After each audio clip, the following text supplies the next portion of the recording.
My name is Richard, but you can call me Ricky. Today, I'm going to tell you a little bit about myself.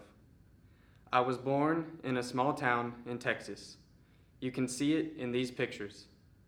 This is my parents' house. They still live in it. I moved to California this year for school. I love living in a big city. It's a lot of fun. There are so many things to do and places to go. I'm 19 years old and I'm in my first year of university.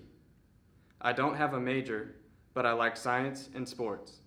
I want to study education. I want to be a science teacher and a coach. But my father is a doctor and he wants me to be a doctor too. I'm not sure what to choose. In my free time, I like to play basketball. It's my favorite thing to do. I play it all the time. I also like dogs. I really want one, but we can't have any pets in the dorms. Someday I will have a dog. I'm sure of it. Now you know a few things about me. Thanks for letting me share.